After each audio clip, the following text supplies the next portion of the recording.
You are now tuned in to Not Without Alonzo. What's on your mind, dude? You know what I saw? I keep seeing this blurb on the EUR, electronic urban. What's that? EUR, urban electronic urban report. Yeah, and about P. Diddy and Steve Harvey's daughter. Okay, and P. Diddy's then like almost 50. And homegirls in her early 20s. Plus, allegedly, she was his P. Diddy's son's girlfriend first. I'm talking about some sloppy seconds. Damn. Okay. No shit. Yeah. That Steve Harvey mad. 'Cause first of all, you got a big ass age difference. Okay, and it don't look good at all. For the family. I mean, that's gonna be some awkward ass shit. Okay. It's gonna be some awkward ass Thanksgivings around that motherfucker, right? The ex-girlfriend and the daddy and the son, and it's definitely an awkward situation. Yeah. I've been in some awkward situations before. They are very uncomfortable. Okay, you try to avoid that shit when you can. Do you think you, as a 62-year-old man, could date a 25-year-old? Hell no. Right? I couldn't keep up. No. I'm 40 and I couldn't keep up. Hell no. One of these new 20-something years? Oh, hell no. No. One, man, I just don't see that, dude. I mean, one, we gonna be fighting like a motherfucker on the music, okay? Bitch, that's Tina Marie. How you gonna turn off Tina Marie? I want to hear Migos. No, we don't want to hear Migos. So I'm the DJ in my car. That's going to be the first problem. And then it's going to be hard to have a conversation. Definitely. And I'm going to find myself doing more teaching and mentoring than actually enjoying the company. And sometimes I enjoy doing that if the person is receptive, but I'd have to explain every fucking thing. Yeah. Okay? I'd have to explain everything, and sometimes it's even hard to talk to people who aren't within a 20-year give or take era, because simple stuff that we laugh about. I mean, one time, you watch the television and Gilligan's Island to come on. What is that? Bitch, you never seen Gilligan's Island? Yeah. I remember my tape popped one time, huh? Right, tape. Right. Okay, so it's just, I guess that technology gap. We talk about pagers and sky pagers, or those, what you call them things, the phones used to flip up before they had this razors and shit. Not the razors, the ones they was flat. They was like Blackberries and shit. Blackberries and damn, I can't think of it right now. But it was. I remember I had that stuff. I thought that was the shit. So all that technology. I mean, the technology has changed so much before they was born. Yeah. Technology has changed. The shit we went through a whole bunch of shit before 2000. Before 1999, we went through pagers, cell phones, the first bricks, the flips. All that shit happened before they was even born. So she look at a goddamn flip phone like it would be a sidekick. Sidekick. That was the shit. Yep. Sidekick was the shit. Everybody then flip the screen open and roll the motherfucker up. Look at it. Got a keyboard. Got a real keyboard and shit. That shit. I paid like $300 for my first sidekick, man, just to have it. Plus, you can fold the screen down and pop it in your back pocket too. Come on, man. Yep. But I also had the briefcase brick. I mean, the briefcase brick. I'm talking about the battery was just like a miniature car battery, right? Yeah. And I had to put the thing in I had to carry it in a briefcase because it was so big. I put it inside of a briefcase, a bag, and I carried it on my shoulder. And at that time, just to have a phone was a baller move. Yeah. I remember I'm in Carlos and Charlie's, and the motherfucker rang, and my chest stuck out. My phone rang. Let me answer this. It's the nigga they stole it from. Who got my goddamn phone?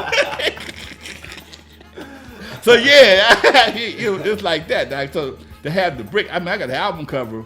It might be on the wall back there with me with the. Yeah, it is with me with the brick phone. The Motorola brick. That's something that was that big, and it came with an antenna. With the antenna, it was that long. And just to get the nubby antenna was like, oh, I got the nubby antenna. The antenna? The nub, the little small antenna, because it came with a long antenna. Gotcha. So by the time you had the phone and the antenna, You got damn near a foot of electronics hanging out your back pocket, okay? But one thing about those phones, you didn't need no case for them. In fact, you hit a nigga in the head, one of them motherfuckers catch you a case, okay? You didn't need a case, you cut a case, okay? Damn. What are the car costs back then? Man, look, I tell people this, I tell youngsters all the time, I just got rid of one car, and actually I traded my Jag for a van. I always like, I'm a truck man. I ain't drove a car. I got a car, but I don't really drive it. I drive trucks. And traded my van for my Jag for a van. And I was thinking, that's like my 75th car I've ever owned in life. Damn. Okay, at one point in time, I was flipping cars. I mean, not buying them to sell them, but I just, hey man, oh man, you got to, I trade. We just trade pink slips. Go to DM, and it got so bad at one time, the DMV told Mr. Williams, you buy another car this year, you got to get a dealer's license. Okay? And I remember I was telling a buddy of mine, I bought a 57 Chevy one time for $35 from the gas station. Okay? I bought a 63 Chevy from another lady who my daddy's line she cut. He lived up the street from me. Somebody stole the car. It was all intact, but they just took the distributor cap. And she didn't know about no car parts. And she had a line. My dad used to cut a line, and for $10, I cut her back and front line 10 times. She gave me the car, $100. There you go. She gave it to me after the 7th time I cut a line because I was up. I was up then. Mm-hmm. I pushed the motherfucker home and rolled it down. Me and my boys put the distributor cap on it, drove it and sold it. Okay. People used to give us cars, man. My dad had he was a hustler. He was a legitimate hustler. He cut trees, put in sprinklers, and occasionally clean out garages. And we cleaned out, most of our clients at that time were in Torrance and Palos Verdes. And this guy died, and my wife called us over to clean out the garage. Mr. Williams, could you clean out the garage? He said, sure. How much you gonna charge? Oh, I'll charge you $35, $40 clean out the garage, right? Because the dump was $2. Okay. The dump was $2. So everything else is just a matter of taking it out the garage, putting it on the truck, and taking it to the dump, which is right down the street on Hawthorne Boulevard. As we move in these boxes, we find a 64 Falcon station wagon under these boxes. Oh my God, I didn't know the car was there. Now, half the garage, once we moved the car, the garage was damn near empty because the shit was on top of the car. Okay. Car was just buried, under trash. Yeah. She thought it was all trash. She forgot the car was there. Mr. Williams, what would you charge me to move this car? Oh, give me another $25. Okay? We took the car, we towed it from our house, got a battery for it, and fired the motherfucker up and drove it home. Okay? Yeah. And we sold that motherfucker, right? So, nice. Back then, a car would cost you $100. Nobody had no insurance. Shit. You just drove. If you wrecked that motherfucker, you jumped out of it. Didn't even wear seatbelts down there. Man, seatbelts was like optional equipment for the cars. Damn.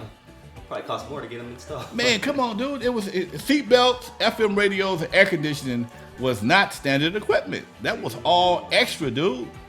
Your air conditioning was a crank on the side of the goddamn door, okay? Hang it head out the damn window or some shit. That was your air conditioning. FM radio was unheard of. And when I think about some shit, man, when I think about cars, what I'm about to say right now, you got to be an old motherfucker to remember this shit. Before 8 tracks, there was a thing called 4 tracks. And 4 track was an 8 track without the little ball inside of it. Okay? The 8 track had the ball built in. On the 4 track, the ball popped out of the player.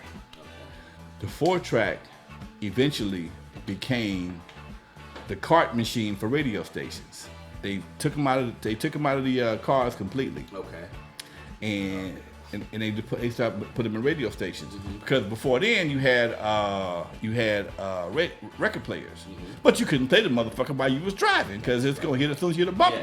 But you could sit in front of your girl's house with your color bar, and man, we had shit back then. Nice. Your little color bar, lights flashing and shit. And you drink your little wine or whatever, and that's what we did. So it was a whole different time. So as I sit here and I talk to people, even guys in their 40s.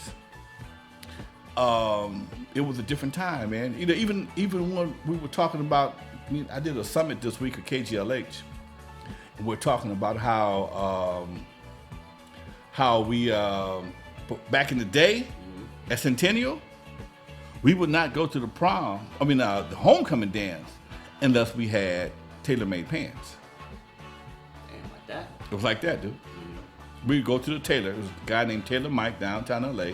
He would make our clothes for us, and you had to have a tailored suit to go to the prom, or to the homecoming, to the dance. You didn't go to the game. Fuck the game. Yeah, you went to the dance, okay? And all these things are gone now. You know, they don't do homecoming dances no more. If they do, they not like ours, man.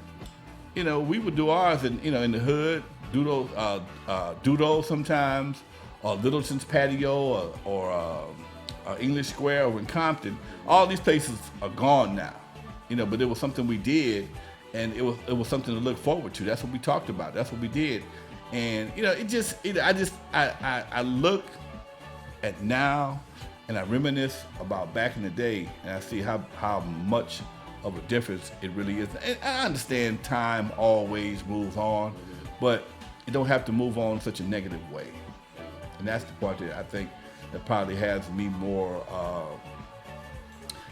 big word, dejected than most things. I just see the conversations of today's youth 20 years from now, or 25 years from now, okay? And it won't be the same happy memories. Some of them will, but a lot of them won't have the same memories. Oh,